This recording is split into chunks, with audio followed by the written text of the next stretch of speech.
Halo semuanya, selamat datang kembali di channel Hextech Store. Oke, pada video kali ini kita akan lanjutkan kembali pembelajaran kita tentang pemrograman dasar Python.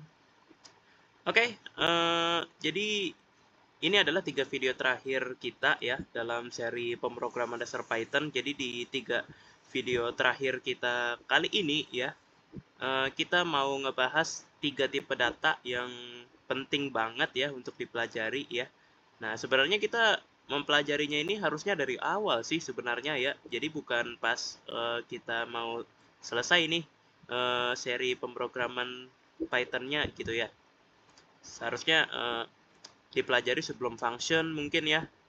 Karena ini tipe data yang dasar yang penting gitu ya untuk kita pelajari. Tapi is okay ya. Urutannya agak kurang sesuai ya. Nggak apa-apa ya. Eh, yang penting kita pelajari ya, pokoknya ini karena ini menurut aku ini penting gitu ya. Jadi eh, tipe data yang akan kita bahas pada video kali ini adalah tipe data tuple ya. Ya, tipe data tuple. Nah, jadi tipe data tuple ini apa sih? Nah, jadi tipe data tuple ini merupakan tipe data yang kita pakai buat menyimpan banyak data gitu ya. Jadi kalau dalam bahasa pemrograman lain misalnya C++ gitu ya. Nah, pasti teman-teman tahu sama yang namanya array gitu ya. Nah, iya array. Nah, kalau di Python itu namanya bukan array tapi tuple ya. Ya sebenarnya di Python sendiri itu ada dua ya, ada 2 tipe data ya, yang mirip seperti array ya, yaitu tuple dan juga list. Nah, akan tetapi yang akan kita bahas pada video kali ini kita bahas tuple dulu ya. Nah, listnya itu nanti kita bahas pada video berikutnya aja. Jadi apa bedanya gitu ya? Kalau tuple itu gimana? Kalau list itu gimana gitu ya? Nah, jadi keduanya sama-sama seperti array gitu ya, menyimpan banyak data. Nah, tapi kalau tuple itu dia array-nya itu bersifat konstan gitu ya. Bisa dikatakan seperti itu. Eh, jadi dia tuh nggak bisa diubah gitu ya. Nah, datanya tuh nggak bisa diubah. Jadi datanya tuh ya tetap aja gitu ya. Selama-lamanya tuh tetap gitu ya. Nah, jadi sintaksnya seperti apa sih? Nah, jadi sintaksnya tuh kurang lebih seperti ini. Kita siapkan dulu misalnya eh, sebuah variabel, misalnya variabel tuple aja deh, biar enak ya. Nah, seperti ini. Lalu sama dengan, nah kalau misalnya array gitu kan, kalau misalnya array di C++ kan kita pakai index kayak gini gitu kan. Nah, tapi kalau ini enggak ya. Kalau di Python ya tuple ya, itu langsung aja ya. Ya kan tuple nama variabelnya apa ya sama dengan, nah lalu datanya apa saja gitu ya. Nah, untuk pemakaiannya sendiri kita pakai kurung biasa kayak gini ya. Nah, bukan pakai kurung kurawal kayak gini ya, yang kayak di array di bahasa pemrograman lain gitu kan. Nah, kita pakai kurung seperti ini. Ya.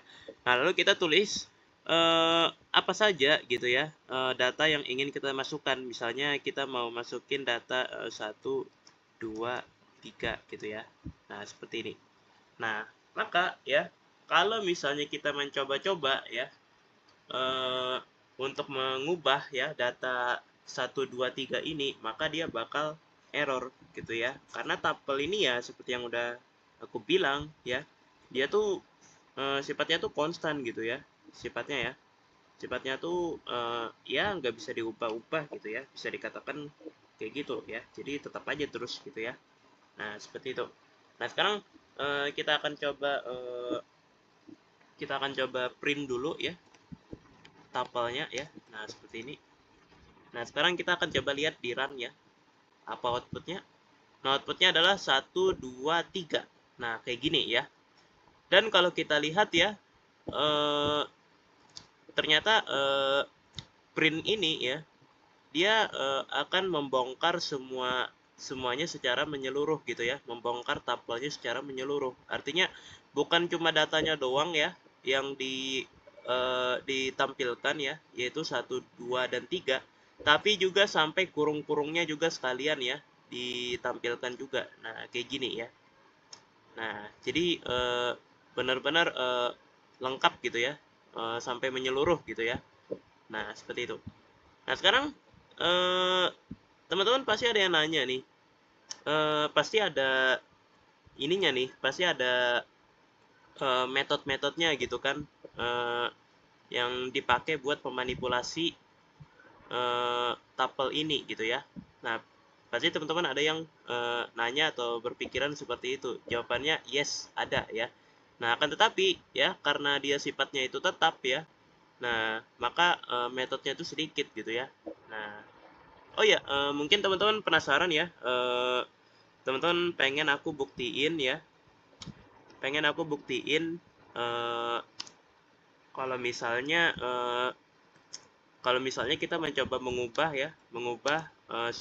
suatu data ya kan dari tuple ini, maka dia bakal error gitu ya. Nah, jadi kita akan coba buktikan apakah error gitu ya. Kayak gini contohnya. Nah, maka jawabannya adalah error gitu ya. Nah, kalau kita lihat ya, di sini tipe errornya tuple ya. Nah, dia objek tuple itu nggak bisa, maksudnya nggak support assignment gitu ya, item assignment gitu ya. Nah, artinya dia nggak bisa diubah gitu ya, dia nggak support gitu ya. Nah, itu buktinya ya, teman-teman. Nah, itu buktinya kalau tuple tuh emang nggak bisa diubah gitu ya. Nah, seperti itu. Nah, sekarang kita akan coba masuk ke metode-metodenya ya. Nah, jadi metodenya tuh cuma ada dua ya. Nggak tahu kira-kira apakah ada metode-metode lain ya. Kalau misalnya ada ya teman-teman bisa kasih tahu aja di kolom komentar ya. Yang aku tahu sih cuma ada dua ya. Nah, yaitu metode count dan juga metode index gitu ya. Nah, jadi pertama kita bahas yang metode yang count dulu ya. Nah, jadi bentuknya tuh kayak gini ya. Nah, seperti ini ya. Nah, jadi bentuknya tuh kurang lebih seperti ini ya. Nah, jadi apa sih gunanya kita nulis metode count ini?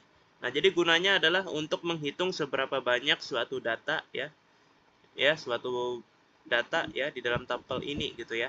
Nah, misalnya kita siapkan data satu sebanyak 3 deh. Nah, kayak gini. Nah, lalu kalau misalnya kita coba kayak gini ya, tuple count kayak begini ya, maka dia bakal eh,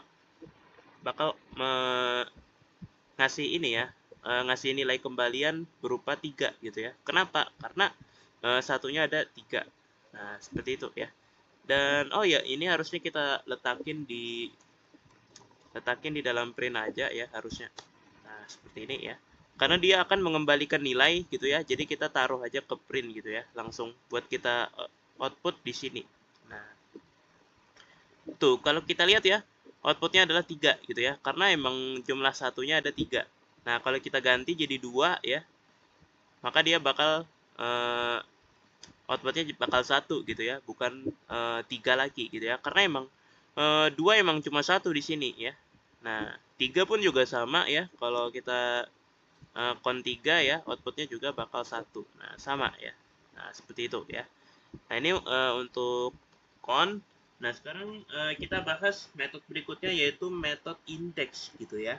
Nah, jadi apa sih metode index ini? Nah, jadi metode index ini itu merupakan metode untuk mengembalikan indeks pertama gitu ya dari value yang ditemukan di dalam tuple gitu ya.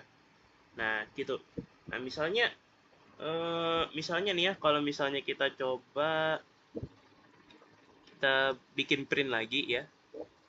Nah, bikin print lagi ya seperti ini ya, index.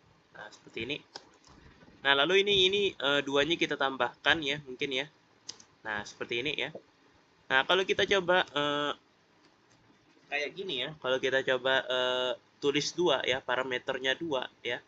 Nanti outputnya adalah 0, 1, 2, 3. Oh, outputnya adalah 3 gitu ya. Nah, kita lihat apakah benar. Tuh, outputnya adalah 3 gitu ya. Nah, jadi indeks ini ya bisa dikatakan buat mencari gitu ya, mencari indeks suatu data gitu ya. Nah, di sini kan data yang kita minta kan 2 gitu ya. Nah, indeks dari data berupa 2 ini tuh indeksnya keberapa gitu ya. Nah, maka outputnya adalah indeks ketiga gitu ya. Kenapa bukan 3 dan 4 gitu ya. Padahal duanya kan ada 2 nih, ya kan, ada indeks. Yang ini indeksnya 3, yang ini indeksnya 4 gitu ya. Nah, kenapa outputnya bukan 4 gitu ya? Kenapa outputnya cuma 3? Atau kenapa outputnya bukan 3 dan 4 deh sekalian gitu ya? Karena ya indeks ini fungsinya ya cuma sekedar ini ya, apa ya, cuma sekedar mencari satu nilai doang gitu ya. Dan nilai yang pertama ditemuin itulah nilai yang bakal dianggap gitu ya. Nah, bisa dikatakan kayak gitu. Nah, kalau dia mencarinya tuh dari nol ya, dari indeks ke nol ya kan. Nah, dia cari ya kan dan ketemu deh ya kan, dua pertama yang ini ya kan. Nah, indeks dari dua pertama yang ini itu adalah 3 gitu ya. Maka yang 4 ini tuh nggak bakal dianggap gitu ya. Nah, karena udah ketemu gitu ya, jadi udah stop gitu ya, dia mencari. Nah, bisa dikatakan kayak gitu ya. Nah, tapi ya kita bisa akalin gitu ya. Gimana caranya biar dua yang kedua ini itu bisa dianggap ya, bisa kita akalin karena indeks metode indeks ini itu parameternya sebenarnya bukan cuma eh, data doang ya, atau value doang gitu ya, tapi kita bisa ini juga ya, kita bisa atur juga ya, dari mana pencariannya itu dimulai. Nah, jadi kita bisa kasih parameter tambahan di sini ya. Misalnya kita pengen dimulainya tuh dari indeks keempat. Ya udah tulis 4 di sini, lalu sampai mana gitu ya. Eh, Titik akhirnya sampai mana ya, sampai 3 gitu ya. Nah, sampai 3 ya kan. 3 indeksnya berapa? Indeksnya adalah 5. Ya udah. Nah, kalau misalnya kita coba run ya, maka outputnya adalah 4. Nah, jadi karena outputnya 4 berarti yang dianggap itu dua yang ini ya. Nah, jadi dua yang pertama ini itu nggak dianggap. Kenapa? Karena dia mulai mencarinya tuh dari sini ya. Nah, dia mulai mencarinya dari sini dan dia uh, langsung nemu nih angka 2 di sini ya kan. Nah, karena dia nemu ya kan angka 2 langsung di sini ya kan, ya ya udah ya kan dia bakal ambil angka 2 yang ini gitu ya. Nah, indeksnya berapa? Indeksnya adalah 4 gitu ya. Nah, seperti itu. Nah, seharusnya sih uh, untuk parameter stopnya ya, parameter sampai mananya gitu ya. Seharusnya bukan indeks sih yang paling umum ya. Yang paling umum itu seharusnya pakai ini ya, pakai len gitu ya. Pakai, nah, len seperti ini ya. Len tuple kayak gini ya. Nah, kenapa? Karena len tuple ini itu adalah menunjukkan panjang tapelnya gitu ya, ukuran tapelnya gitu ya. Nah, ukuran tapelnya itu berapa? Nah, ukuran tapelnya ini ada 6 gitu ya. Berarti dia bakal cari ya kan sampai ya sepanjang sampai akhir gitu ya, maksudnya ya, bisa dikatakan kayak gitu ya. Nah, jadi maksud dari len tuple nih artinya dia bakal cari stopnya tuh ya sampai akhir gitu ya. Nah, gitu. Nah, sekarang kita akan coba run lagi. Nah, maka outputnya adalah sama gitu ya. Nah, yaitu 4 juga gitu ya. Nah, seperti itu. Oke. Oke, aku rasa sampai sini saja ya pembahasan kita tentang tuple ya. Semoga dapat dipahami ya. Nah, tak lupa aku ucapkan terima kasih kepada teman-teman sekalian yang sudah mau menonton video ini sampai selesai.